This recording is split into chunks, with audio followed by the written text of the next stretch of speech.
Hello students, this is Miss Dalton, and I apologize for being absent your first day back to start the second semester. My mother has had a health problem over the break, and she is having surgery today, and I really needed to be there for her. So I apologize. Hopefully you can get some good notes from this, and then when I return I will most definitely go over it to make sure that everybody has got it. So on today's video, we're going to be starting the notes for 8.1. So if you'll just label in your notebook, go ahead and put a new page, the first blank page that you have in your notebook, go ahead and label that semester 2. And that way you know that semester 2 is beginning there and you don't have to worry about the first semester material on going back and studying for it at the end of the year. So this is lesson 8.1. We're going to start unit 8 today, and what we're talking about in this unit is characteristics of quadratics. And so we're going to start with today and talk about quadratic characteristics when it is in vertex form. This might be a new format for you. Most of the time when we look at a quadratic, we've been looking at it in standard form, and so if you remember what standard form looks like, it looks like this, where you have y equals ax squared plus bx plus c. And you can see that this format right here looks a little bit different. This is what we call vertex form. Okay, so we're going to be looking at that to start with. And so when it is in vertex form, there are some characteristics that you can recognize from it real quickly. The first thing is that you can recognize what the vertex is. The vertex is going to be h, comma, k.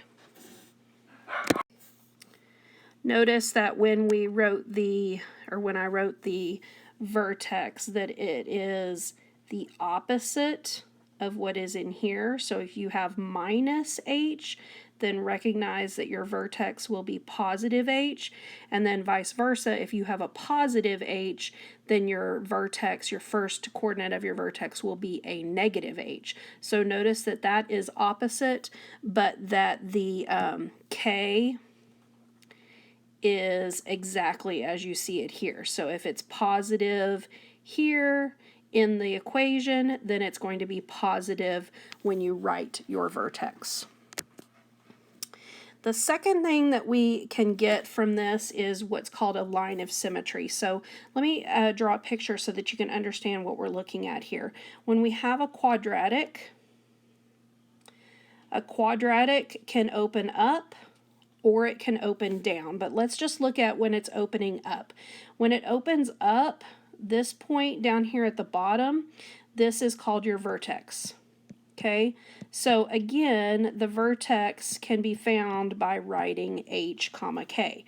Now, the axis of symmetry, or sometimes it's called the line of symmetry, it goes right through the center of the quadratic, and what it does is, notice that it cuts it into two symmetrical pieces. So this right here is going to be symmetrical with this on this side.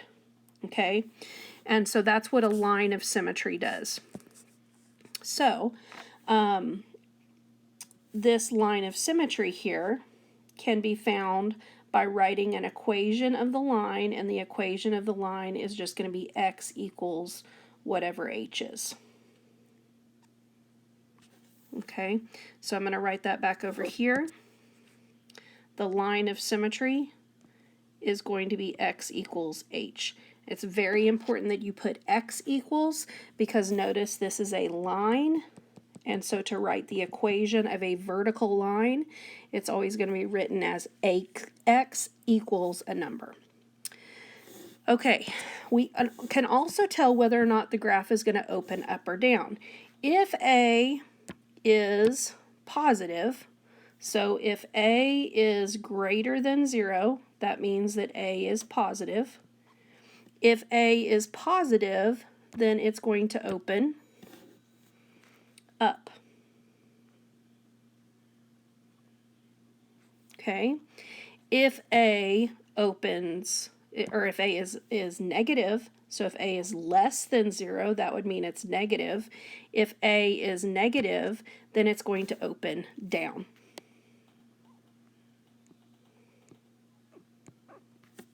Okay, and so we're going to use this information to graph the line. Okay, so let's look at a couple of examples.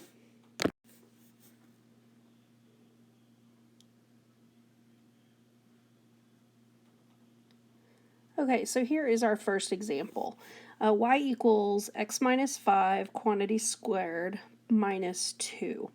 And so the first thing that it asks us is for our vertex. And so remember, our vertex is going to be HK.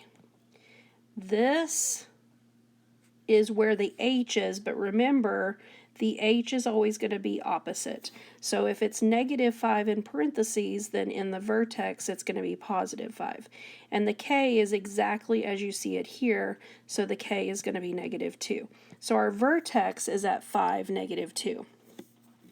Then, is it a maximum or a minimum? Well, that is determined by if it opens up or down. If it opens down, okay, then our vertex would be up here. And so you can see that that would be a maximum because it is at the top of the graph.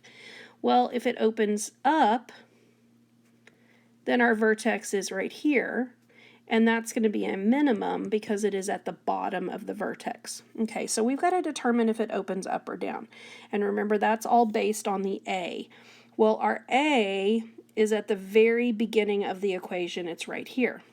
Now, there's no number there, but remember, if there's no number, it's an invisible 1. So is that positive or is it negative? 1 is positive, and so that means that it is going to open up. So I'm going to write that here. It's going to open up. And so if you look at the one that opens up, it is a minimum. So we're going to write that as well. So this is a minimum.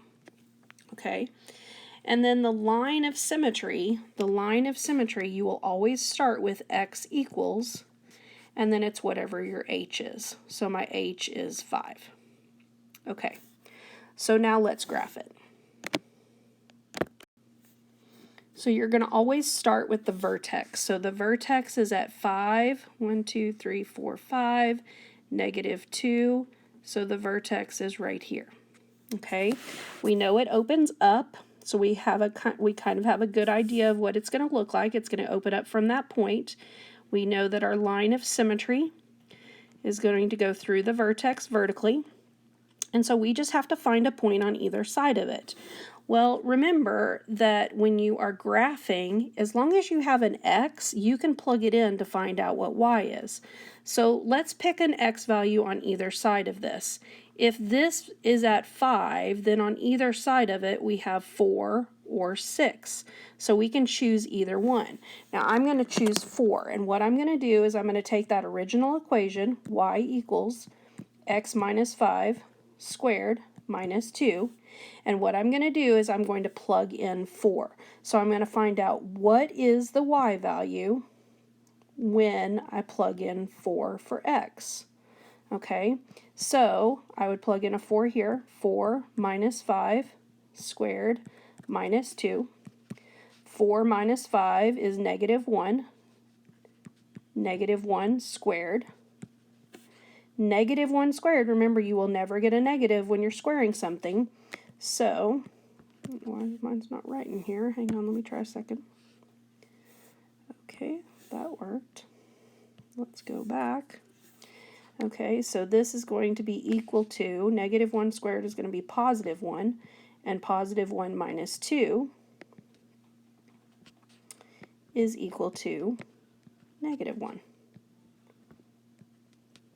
Why my pen is not working sometimes, but so what that means is that when x is 4, y came out to be negative 1. So that means that I'm going to have a point at 4, negative 1 right here.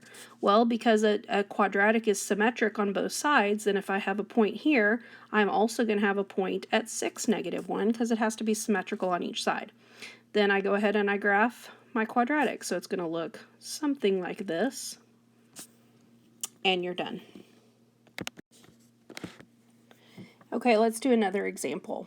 So now we have y equals 2 times x plus 4 quantity squared plus 2. So in this case, our vertex will be the opposite of what's in parentheses. So it's going to be -4 and +2. The k is always at the end. So this is h and this is k, but remember h is going to be the opposite. Okay, so there's my vertex. Now, is it a maximum or a minimum? Well, remember, it's based on the a. My a value is 2, and 2 is positive, so that means it's going to open up. Therefore, I'm going to have a minimum. Okay, the line of symmetry, always start with x equals, and it's going to be x equals -4. Okay, so now let's graph it. So I'm going to move over here. I'm going to start with my vertex at -4, 2, which would be right here. Okay, we know it's going to open up. We know this is going to be my line of symmetry. Okay, so now I've just got to pick a point on each side of it. So to the right of -4 is -3, and to the left of -4 is -5. So I tend to go with the smaller absolute value number. So I'm going to plug in -3. Okay, so here we go. Y equals 2 times, and all I'm doing is I'm just going right back. I'm going right back to the equation over there. So the equation that we had originally, let's just go back to it and plug in our value. So I'm going to plug in -3 for x. So -3 plus 4 squared plus 2. Okay, now let's do the math. Y equals 2 times, we've got to do this first, so -3 plus 4 gives us 1. Then we're going to square it, plus 2. Order of operations says we need to do exponents next. So we're going to do 1 squared, and 1 squared is 1. So this would be 2 times 1 plus 2. Next thing we need to do is multiplication. So y equals 2 plus 2, and that equals 4. Okay, so the point when x is -3, y came out to be 4. So our next point is going to be at -3, +4. 1, 2, 3, 4. So that's right here. And again, if we have a symmetrical piece on the other side of it, then the other point's going to be here. And all you need is 3 points to go ahead and draw your quadratic.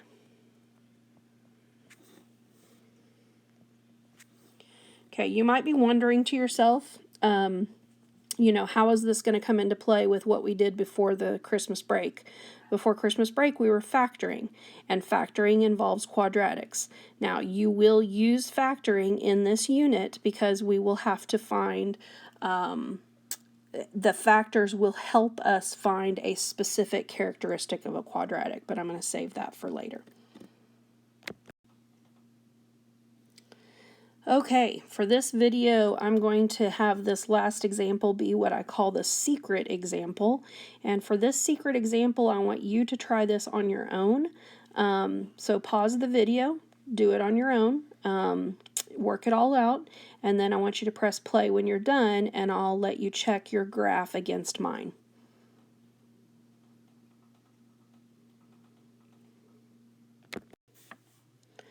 Okay, check your graph against mine and see if you graphed it correctly. I